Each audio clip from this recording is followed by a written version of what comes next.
ከሙስሊም እህቶቻችን ማለትም ኒቃብ ከሚለብሱ ጥንታዊ ታሪኳ ያልተነገረላትን እንስት ዛሬ በዓሉን በማስመልከት ወደ እናንተ አደርሳለሁ። ከዛ በፊት ግን እንኳን ለ1445ኛው ለኢድ አልአድሃ በዓል በሰላም አደረሳችሁ።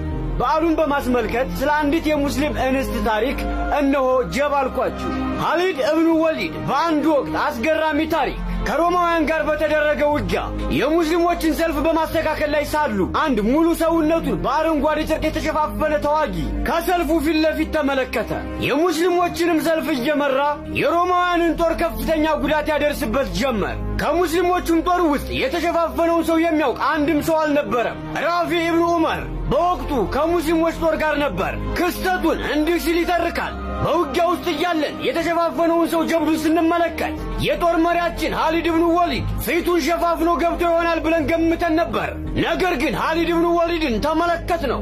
ለኻሊድም ይህ ከፊት ለፊት ሆኖ አስገራሚ የጀግና ውጊያ የሚዋጋው ሰው ማን ነው ብለን ጠየቅ ነው። ኻሊድም እኔም እንደናንተው ላውቀው አልቻልኩም አለ። ጦርነቱም ሲጠናቀቅ ልብሶቹ በደም የተነከሩ ነው ወደ ሙስሊሞች ካምፕ መጣ። ኻሊድና ሙጃሂዶቹም ለአላህ ስትል ፊትህን ግለጥ እናሳየን ብለው ተናዘዙት። እርሱ ግን ለንግግራቸው ቦታ ሳይሰጥ ጀርባውን ሰጥቷቸው ጉዞውን ቀጠለ። ኻሊድም የሰውየውን እምቢተኝነት በተመለከተ ጊዜ ከፊት ለፊቱ ሂዶ ቀደመው። ወየውልህ በተግባር የሰዎችን ትኩረት ሳብክ በማለት ጠየቀው።